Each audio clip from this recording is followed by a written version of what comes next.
RTP 96.5 e Infograma.net presentan Íntimo Interés con Don Ramón Sonnenholzner. Una exploración a la naturaleza humana. Martín Bustamante León, ingeniero en auditoría graduado de la ESPOL y magíster en gestión de la calidad por la Universidad de Valencia, actualmente ejerce como docente en la ESPOL, donde también coordina el programa de habilidades de poder y forma parte del equipo de acompañamiento estudiantil. Sus principales intereses se centran en la auditoría y la formación de habilidades esenciales para el ámbito profesional. Hola, soy Benjamín Villagrán y llegamos al último capítulo de esta primera temporada de Íntimo Interés. Un proyecto que nació de una apuesta un tanto quijotesca en verdad. Hablar de temas que exploran a la naturaleza humana en un intento por entender por qué los humanos hacemos lo que hacemos o dejamos de hacer lo que hacemos, seguro no son los más populares o los más llamativos, pero siempre serán indispensables para entendernos como personas y como sociedad. Hoy parece que la receta del éxito es otra, una donde opinólogos o políticos simulan peleas falsas en las que acuden al insulto con la esperanza de convertir sus dichos en titulares que los hagan conocidos ante la opinión pública. Una receta con la que hoy no solo se consiguen clics y dinero, sino que también se lanzan carreras políticas y hasta candidaturas presidenciales. Intentamos algo diferente. Nuestra apuesta es que hay un espacio fuera de la dictadura del algoritmo para tratar temas que son esenciales a la naturaleza humana y que hablan sobre la manera en que los humanos nos relacionamos los unos con los otros. La apuesta es que nos alejamos de esos temas llamativos con el fin de entendernos usando las buenas maneras y la empatía como herramienta fundamental de la comunicación. La respuesta ha sido emocionante. En 14 episodios publicados, tenemos miles y miles de vistas en YouTube y Spotify y miles de escuchas donde quiera que escuches tus podcasts. En estos pocos meses se ha formado una audiencia que lentamente se va transformando en una comunidad que comparte estos contenidos y que valora los temas que no son tratados en los medios de comunicación masivos. En esta primera temporada hemos conversado sobre la muerte. ¿Qué ocurre en ese momento? Lo que es anterior a la muerte en sí misma, la eutanasia o el suicidio. Hemos festejado a la vida conversando de música, de fotografía, de las ganas de volar y de la importancia de hacer intentos porque la justicia sea el norte de la sociedad más allá de las leyes. Indagamos en lo que es la actitud humana frente al riesgo, la valentía y su complemento, la cobardía. También conversamos sobre temas cruciales en el largo plazo como es la violencia machista, la educación, los proyectos de desarrollo social de las mujeres, la preservación de la naturaleza o el efecto disruptivo que tiene y tendrá en el futuro la inteligencia artificial en nuestras vidas. Hoy, para cerrar esta temporada, el tema elegido es el papel del método científico en la construcción de una sociedad más avanzada y consciente. Es el último episodio de la primera temporada.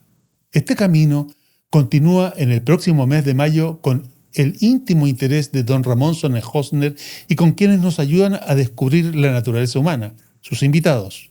Aquí comienza el último episodio de la primera temporada de Íntimo Interés. Hoy, en Íntimo Interés, vamos a entrevistar al doctor en Educación e Ingeniería en Biociencias, Martín Bustamante León. Hoy día hablamos de ciencia y hablamos de los bordes que tiene la ciencia para poder generar bienestar a la sociedad. El doctor Bustamante nos va a ayudar a encontrar esos perfiles y esos bordes sobre los cuales nosotros vamos a orientarnos a objeto de saber qué tan cerca estamos de ser mejores sociedades y, dentro de ellos, mejores personas. Doctor, una pregunta. ¿El desarrollo del conocimiento es algo que se obtiene de qué manera a través del método científico? Buenos días, muchas gracias por la invitación. Pues en general la educación es un tema que nos atañe a todos y más aún cuando hablamos de generación de conocimiento científico. La verdad que en general podemos generar conocimiento pues siempre a partir de una pregunta. ¿no? Es decir, qué es lo que necesitamos descubrir, qué es lo que necesitamos averiguar, qué es lo que necesitamos contrastar. Y pues en gran parte pues la universidad es responsable de aquello, ¿no? Más los centros de investigaciones que actualmente existen. Entonces, a partir de eso, pues existe toda una metodología de investigación, métodos científicos, que finalmente pues lo que busca es diseñar diferentes tipos de instrumentos para contrastar algún tipo de dudas, de hechos, de sucesos, de percepciones que pudiésemos tener. Ahora, en el siglo de las luces, el avance científico fue el que permitió salir de ciertos supuestos de tipo teológico para explicarnos por qué la naturaleza funcionaba así o funcionaba así, si el Sol estaba alrededor de la Tierra o la Tierra alrededor del Sol. Pero este proceso, digamos, fue un proceso lento. De hecho, Newton fue, aparte de ser un gran científico, un gran... ¿cómo se llama esto? Un gran... alquimista, donde todas estas cosas, todas estas ciencias, todos estos saberes estaban de alguna forma mezclados y confusos. Hasta entrado el siglo XIX, o casi hasta finales del siglo XIX, el espiritismo formaba parte de un saber que podía en gran manera dar una explicación satisfactoria a muchos de los fenómenos que se daban, como la muerte o como otros tipos de fenómenos que se daban, que generaban impacto social. El método científico, a partir del siglo de las luces hasta el día de hoy, ha avanzado porque las herramientas han avanzado para poder hacer las detecciones y poder identificar mejor cómo operan los fenómenos. Hoy en día hay algo que nos tiene a todos alucinados, que es la inteligencia artificial. ¿Qué tan importante puede ser la inteligencia artificial en estos tiempos que corren para aumentar el caudal de conocimiento científico, y hasta qué punto ese conocimiento que podamos obtener usando esta herramienta puede ser válido para todos los efectos? Bueno, en general te podría comentar que la inteligencia artificial es un aliado. Un aliado en la generación de conocimiento, en la medida en que entiendas que la inteligencia artificial es un asistente que te puede ayudar para promover esa eficiencia en la generación como tal de ese nuevo conocimiento. Pero realmente a partir de aquello, pues el individuo necesita fortalecer su pensamiento crítico, su pensamiento sistémico, su pensamiento creativo, para poder discriminar correctamente cuáles son los factores que pudiesen incidir sobre algún tipo de fenómeno, sobre algún tipo de problema, sobre algún tipo de necesidades que se quiere resolver. Y nos hemos dado cuenta, es decir, la inteligencia artificial la puede utilizar un matemático para poder hacer simulaciones a partir de ciertos modelos que necesita desarrollar, un ingeniero, un profesor, los estudiantes mismos. Es decir, la inteligencia artificial debe utilizarse, debe de alguna otra forma también enseñarse de tal forma de que sea un aliado para justamente mejorar los procesos, mejorar los servicios, mejorar los productos, pero necesita obviamente ser administrada por el individuo. Es decir, que por sí sola no va a resolver los problemas, va a ser un asistente, un ayudante para optimizar tiempos, para optimizar recursos. Hubo una película que protagonizó Arnold Schwarzenegger, Terminator, no sé si usted la vio, en donde había una inteligencia artificial que se iba en contra de los seres humanos y terminaba destruyendo al planeta. Entonces este robot viene del futuro a salvar al líder que va a hacerle frente a esta inteligencia artificial. ¿Hasta qué punto la inteligencia artificial pudiera ser un elemento disruptivo en cuanto a que se salga de control? ¿Y hasta qué punto le podemos dar crédito a esas teorías del complot que podrían existir con respecto al uso de esta inteligencia? Porque hay algo que es cierto. Hay en este minuto enormes inversiones que están en curso, tanto en China como en Estados Unidos y en otros países, para desarrollar esta inteligencia y obtener mejor provecho de ella. Se supone de que ese poder es un poder que va a dar ventajas a algunos sobre otros. Entonces, ¿hasta qué punto podemos ponernos en una situación de pensar de que en un futuro no tan lejano vamos a ser absolutamente no reemplazados, subrogados por la inteligencia artificial? ¿Es posible pensar en eso en el caso de la inteligencia artificial o en cualquier otro tipo de conocimiento científico? Mira, hay investigaciones, colegas que se dedican justamente a estas áreas de conocimiento. Sobre todo, por ejemplo, en la SPOL nosotros tenemos una carrera de mecatrónica y hay un concepto que todavía se sigue estudiando, ¿no? Y que justamente no nos deja caer todavía en esos escenarios apocalípticos que pudiesen existir, que tiene que ver con el nivel de conciencia, ¿no? Entonces, por ahora, todas las actividades que se desarrollan, ¿no?, a partir de la robotización de las cosas, están justamente diseñadas para mejorar, la eficiencia en determinadas actividades que uno quisiera realizar. Pero de ahí tengo entendido que por ahora, hay una brecha hasta que pues esta máquina pueda tener un nivel de conciencia y puede de alguna otra forma, en un escenario muy apocalíptico, desplazarnos y que ellos puedan tomar control sobre aquello. Sí, es algo que hoy por hoy pues nos está ayudando en determinadas actividades, y que esto pues obviamente promueve el interés de otros conocimientos, ¿no? Es decir, hoy por hoy necesitamos estudiantes que tengan habilidades lingüísticas, pensamiento matemático, pensamiento creativo, en inglés. Por ejemplo, en la SPOL, todos nuestros estudiantes de todas las mallas curriculares, todos programan. Hay una materia que se llama Fundamentos de Programación. Todos nuestros estudiantes programan. Hay otra materia en el primer semestre que se llama Comunicación. Todos nuestros estudiantes ven esa materia. Hay otra materia que se llama, en ese primer semestre, ARP, Análisis y Resolución de Problemas, en donde se explica la metodología Design Thinking. Entonces tú tienes pensamiento lingüístico, pensamiento matemático, pensamiento computacional y pensamiento creativo, ¿verdad? Justamente estás fortaleciendo ese pensamiento, esos conocimientos, esas habilidades para que este estudiante justamente responda a las necesidades locales,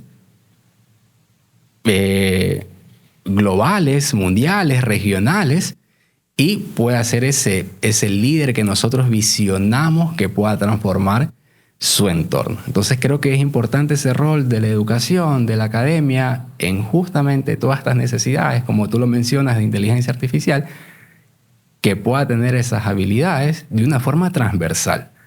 Porque, un tema de programación, de matemática, ya desde hace mucho tiempo, pasaron a ser como conocimientos de una carrera en particular, sino que ya son habilidades transversales que requieren todas las profesiones. Entonces es importante que en ese camino tengamos como aquellos responsables de la educación esa visión de que hay promover estas habilidades, no como unas habilidades complementarias a mi formación profesional, sino aquellas habilidades que son parte intrínsecas, transversales de nuestras profesiones.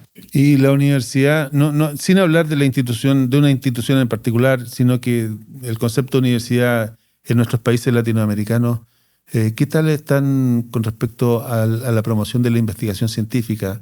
Siempre hay un tema de recursos detrás, pero ¿qué tal está por lo menos con la creación de ideas que sean investigables? O sea, porque a partir de esas curiosidades que decíamos al principio es que se crean los proyectos que posteriormente van a ser investigados. Y al menos las universidades debieran tener una buena base, una buena base de datos de ideas a ser investigadas, que sean valiosas y que sean aportes para la humanidad.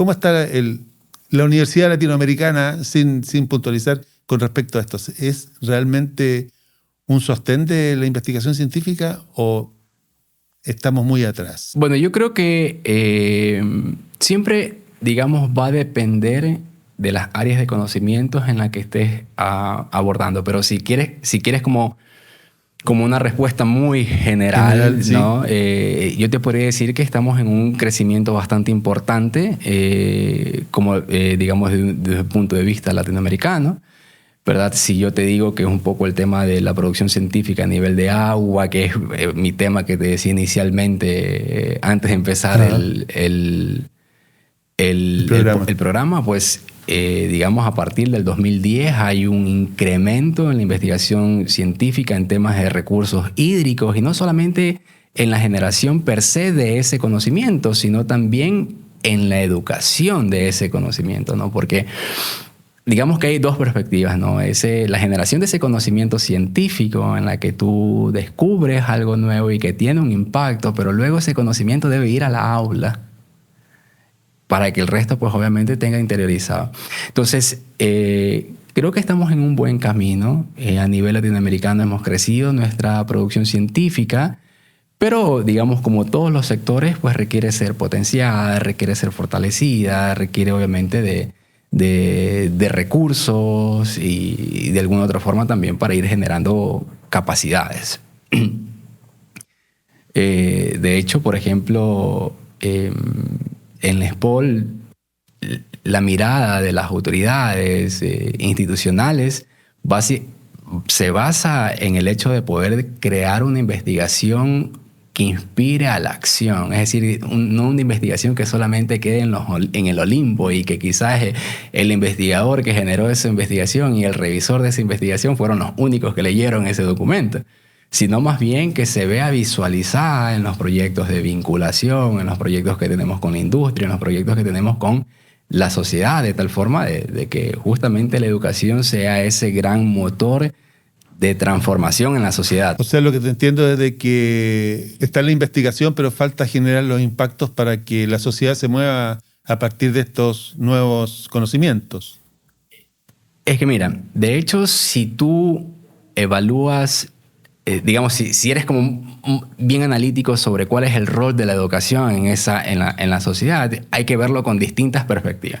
Entonces tú tienes una perspectiva que es la que la educación o una institución de educación superior transforma al individuo, ¿no? Es decir, ese estudiante que viene del colegio y pasa por un proceso de enseñanza y aprendizaje hasta que se convierte en ese profesional. Ahí hay una transformación. Luego tienes otro tipo de transformación que es este claustro docente, investigadores donde hacen investigación que impacta a la sociedad.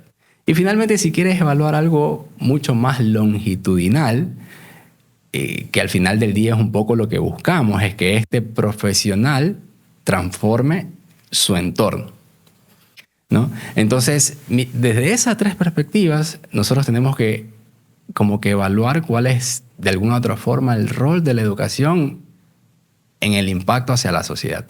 Entonces, por ejemplo, en la SPOL nosotros, todos nuestros estudiantes, en la última materia que le llamamos materia integradora, todos los proyectos de esa materia son con la industria o son con la sociedad. Puede ser temas de la industria per se, de algún sector en particular, ONG, fundaciones, etc. Pero ese es un acercamiento donde el estudiante tiene un problema real y desarrolla una solución real. Entonces tienes un acercamiento de ese profesional que está aportando valor a su entorno. Fíjate que a ti en algún momento, cuando eras estudiante, también te debe haber pasado de que ya nos estamos por graduar y hay mucha incertidumbre. ¿Serán que mis habilidades responden o no responden a lo que demanda la industria? Si realmente sé algo. Exacto, es como que sí, uno se cuestiona y va a conseguir trabajo. Entonces, en la SPOL, ya hace 4 años desarrollamos un programa que se llama e-mentoring, porque son mentorías en línea. Y es un profesional destacado de la industria que mentoriza a un estudiante en términos de su desarrollo profesional. Entonces el estudiante gana o genera, por ejemplo, genera nuevas redes de contactos, está mejor preparado para procesos de inserción laboral. De hecho, hemos tenido casos que los mismos mentores ya se los van llevando a los chicos como profesional. Entonces, si te das cuenta, hay un tema de generación, de valor, de transformación del individuo. No sé si has escuchado este programa que tiene el SPOL que se llama Dona Futuro. Es un programa filantrópico donde se ha creado un fideicomiso y ese fideicomiso, pues integrado por algunos empresarios, proporcionan fondos. Y esos fondos son destinados para la manutención de los estudiantes, viviendas, transporte, educación, alimentación. Y fíjate que esos estudiantes ya nosotros ahorita estamos teniendo graduados. Entonces hay un proceso nuevamente de transformación de ese individuo que pasa por un proceso de enseñanza y aprendizaje, se gradúa y aporta valor en la generación de conocimiento y a su vez claro, a la sociedad. Entiendo lo que me quiere decir de que es una especie de irradiación del proceso de generación de nuevo conocimiento. O sea, está claro de que hay valores y hay agregación de valor que se está obteniendo a partir del hecho primigenio que es el que nos interesa acá, que es la investigación científica. Pero te voy a poner un par de escenarios un poco distantes del tema educativo en sí, sino que enfocados en el tema científico. Por ejemplo, hace no mucho tiempo, en términos de lo que es la humanidad, se hizo el mapa del genoma humano. Y por otro lado, hubieron otros científicos que clonaron a la oveja Dolly. Son dos fenómenos, son dos descubrimientos, son dos avances en la ciencia inmensamente grandes que junto con el tema de la inteligencia artificial implican una enormidad de posibilidades para poder mejorar la vida de las personas que están viviendo hoy en el planeta y seguramente las que vivirán en el futuro. Ahora, a partir de estas cosas tan importantes que se han descubierto y de los esfuerzos que hace el ser humano por capturar más conocimiento, se dice de que cada año se duplica el conocimiento humano y a un ritmo demencial actualmente. Me imagino yo que con el tema de la inteligencia artificial eso va a catapultarse enormemente. Pero hay una barrera. Hay una barrera y es hasta dónde tú puedes usar estas nuevas herramientas, estas nuevas formas de mejor hacer para encontrar nuevos conocimientos científicos, que es el tema de lo ético. ¿Hasta dónde el tema de lo ético frena la carrera por tener más conocimiento y poder hacer más ciencia que finalmente va a dar todas estas verticales que tú acabas de mencionar, ¿no? Estas y otras, muchas más. ¿La ética es un freno para la ciencia? De hecho, yo creo que la ética, ¿verdad? Más bien es como ese ente regulador que todos los procesos necesitan. Sea un proceso de investigación, sea un proceso financiero, sea un proceso operacional, digamos, es esa base, ese framework que se necesitan para hacer bien las cosas. Entonces, no es un freno. Es de alguna otra forma es hacer una investigación responsable. Es decir, no causar daño a un individuo, a una persona, al ecosistema. Y es algo que realmente nosotros necesitamos controlar, regular, respetar. De hecho, en la SPOL ya hace mucho tiempo se creó un comité de ética, justamente para controlar la investigación en la medida que no sea una investigación que genere un daño a la sociedad, que genere un daño al medio ambiente, al ecosistema. Entonces, desde mi punto de vista, yo no creo que sea un freno. Todo lo contrario. Es un framework, es un marco de referencia, ¿verdad?, que ayuda. ¿Y tu valoración al respecto de esto es una valoración, este marco ético, que es un marco ético autoimpuesto, porque no es que alguien va a hacer un juicio sobre una investigación científica que tenga visos de penales, ¿no? O sea, no sé si es que ha ocurrido de que alguien haya metido a la cárcel a un científico porque hizo una investigación que está fuera del marco ético. ¿O sí? Porque en definitiva la pregunta es, o sea, el límite existe. ¿Ah? Dentro de la Iglesia Católica el límite de no desear a la mujer del prójimo está ahí bien establecido, pero no sé hasta dónde eso se cumple en ese caso. Esto otro de la ética, como un framework, como tú le dices, al avance del conocimiento científico, es algo que realmente genera un borde o es una cosa declarativa nomás. Yo particularmente creo que es en la medida de cómo se van avanzando los sucesos, es necesario establecer estas limitaciones, ¿verdad? Bueno, antes de empezar el programa decíamos que teníamos en común que los dos que somos auditores, contadores, ¿no? Sí. Y fíjate que en un inicio, que una empresa particular tenga también una firma auditora dentro del mismo grupo corporativo y sea esa firma auditora la que mismo me audite los estados financieros, en la mediados de los 80 no era malo. Hoy, entonces todo revienta, por ejemplo, la ley Sarbanes, Sí. el caso Enron, que era el mismo grupo corporativo que tenía su misma firma. Arthur Andersen no era... No fuimos del tema. Arthur Andersen era una firma muy reputada en la época, ¿no? Claro, pero de alguna otra forma tenía conflictos de interés.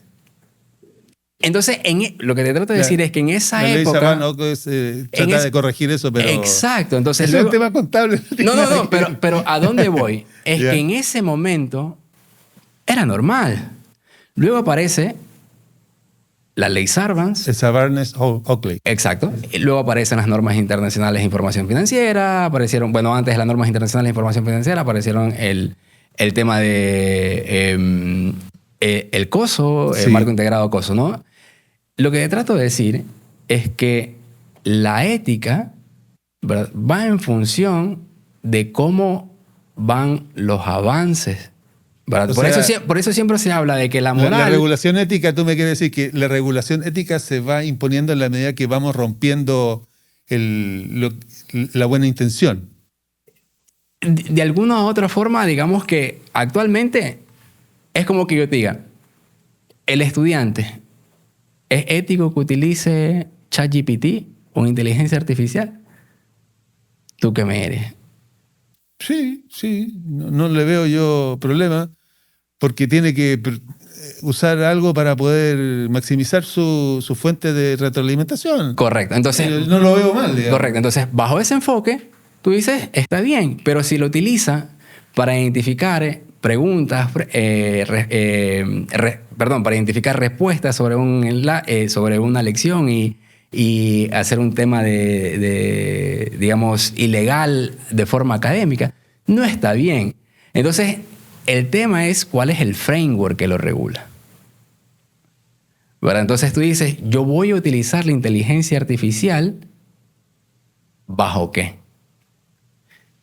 En A sí, en B no, en C sí, ¿verdad? Entonces debe estar claramente definido cuál es ese. Ok, te voy a hacer una pregunta que yo sé que en tu caso, Martín, un poco dramática, pero bueno, puede que sí tengas por ahí algo que contarnos y revelarnos. En tu ejercicio como científico, en tu ejercicio de investigación científica, ¿alguna vez te has encontrado con un límite ético y una pregunta ética y tú dices, esto no lo puedo, esta experimentación no la puedo hacer, o esta línea de investigación no la puedo seguir porque tengo un tope ético y no puedo seguir por aquí?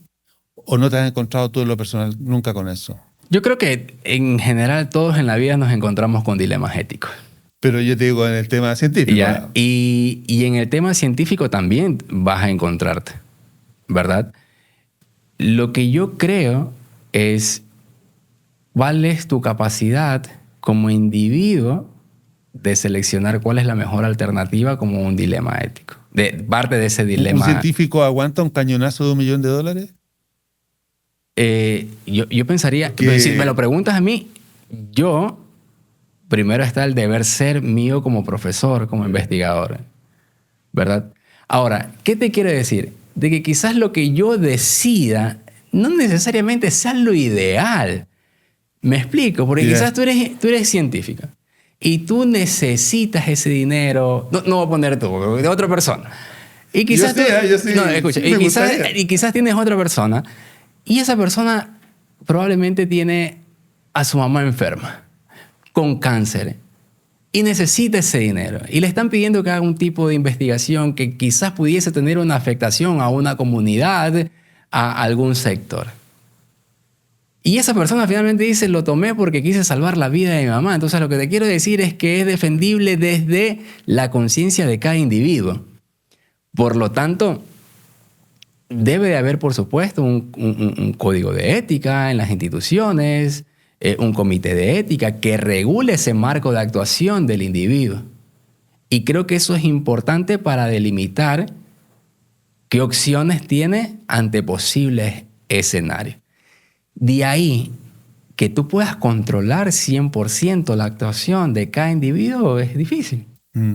Ahora, digamos, para cerrar la entrevista que ha estado muy, muy interesante, ¿qué consejos o qué experiencias o qué aprendizajes que tú has tenido podías compartir con los nuevos científicos e investigadores para poder hacer su labor resistiendo la tentación del cañonazo y manejando una ética lo suficientemente sólida para siempre ir en pos de el bien común?